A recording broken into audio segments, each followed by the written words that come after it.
Viggo, first of all, how are you enjoying Glasgow?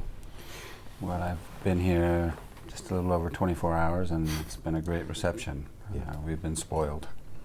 I believe you might have brought your granddad along, who's a big fan of Viggo's. How did he behave? Did he embarrass you?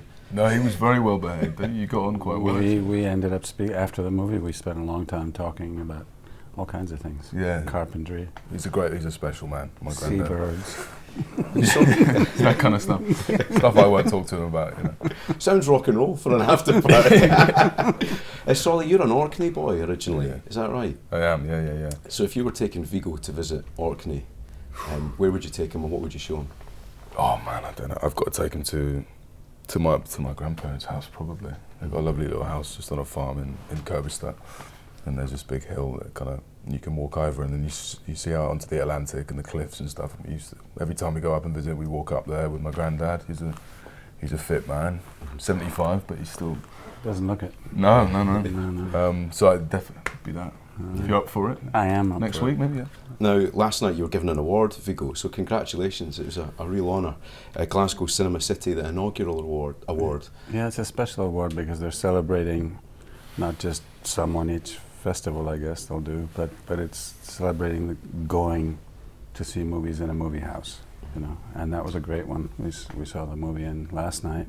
Certainly that audience was really into being in that space, and there's nothing like going to the movies with a lot of strangers. Lights go down and you're hoping it's going to be something special, and if it isn't, well, you're giving it a chance, you know. No, but there's something special about that experience, and that there's an award celebrating going to see movies in cinemas, I think is special. Viggo, tell us about the film, The Dead Don't Hurt. You wrote it in lockdown, so you made the most of your time, unlike the rest of us watching Tiger King. No, I did watch a bit of that as well. Where I was, it was quite strict, couldn't go out for months. I did a lot of writing, you know, and this was one of the stories I wrote, the one I liked the best. I'm very happy with the way it turned out, the cast that we got, and the good luck we've had so far with audiences. What is it about westerns that are so enduring? I was raised riding horses and watching westerns as a little boy, but then I hadn't been around a horse for decades, and I was given this job, and they asked, well, can you ride, because you're going to have to ride a horse quite a bit in difficult terrain. Yeah, all actors say yeah, and then they get in trouble, of course, if they can't. But I could, but I was a little nervous because I hadn't been around a horse for a long time, but it's like a bicycle, so I got on and I was happy. Actors are famous for being economical with the truth on their CVs. Solly, did you put horse riding down as a skill in yours?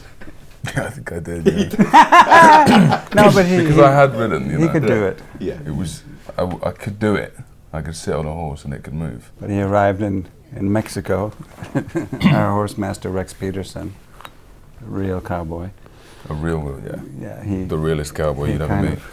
He kind of gave you a wake-up call. He whipped me into shape very quick. Looked like you'd done it your whole life, which was the idea. I thought he's been horse riding a lot in Orkney. Yeah, no, maybe twice when I was a kid. But that's it. Viggo, you also did the score and wrote the music, and played such a big part in all of this film. Which came first, the music, the story? The music. I did that at the first movie, Falling, that I directed as well, just because I had time. More time than I wanted while waiting for the financing to come together. I said, well, I have to do something. I've got the script where I want it. So what would the music be like? So I started composing it, and I had a lot of it done before we started shooting. And I thought, well, that actually worked. It was a good guide in terms of length of scenes and rhythm of editing and so forth. It's not putting, hip-hop music to a Western or something. It's, although you could, why not?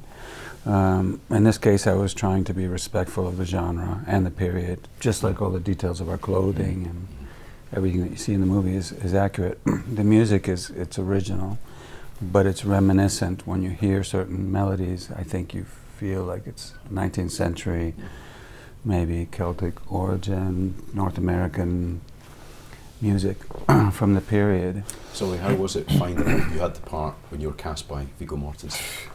I mean, it was quite it was because it was never said specifically that it was happening. We had a few conversations. Did I never say that? I don't know if we ever said it. It's nice talking to you. Goodbye. Yeah, you were like, well, we'll see, and I was kind of waiting there. I just assumed you knew you'd done a great job, but no, I mean, I appreciate it, but no, I think Yeah, we had a few. I did say I Zooms. liked what you were doing, though. Right? You definitely did. Okay. No, you were very kind. You were very kind. And then no, you never said specifically you've got It's it. yours. I was So how did waiting you for find out? I think it was. I don't know if it was through. I must have said to your agent. Must have I'd said like to agent. Yeah, yeah. And then a month later, maybe it was like, oh, by the way, and I was like, Yeah. oh, finally, cool. You did a great job. Thank you. You're a fast learner and hard worker, and Yeah. and you had a special quality. I mean, as we talked about, I think the first phone call. This is a character. If it's done well, it's like anything else, like horseback riding. It looks simple, but to play someone to understand that this is a sociopath, basically, who can be as charming as he can be ultra-violent and merciless. That's a hard thing to get across. Did it slightly blow your mind that he wasn't alive when you made Lord of the Rings? When I first saw him on Zoom, I don't think he had a beard. Yeah, maybe this is maybe the starts of it. Very little, and to be honest, he looked to me like he was about 16 years old. I was like, well, that's interesting, the child killer. And then I asked if he could grow a beard, and he said, how many months do I have? I said, you have. And he goes, oh, that might work, you know, because I'm ginger. Yeah. But it made a difference. But I think that even if you had not had a beard, just your intensity, the way you played it, it would have worked either way. Yeah. Congratulations, boys, on a great film, and all the very best for the future. Thanks so Thank you. much.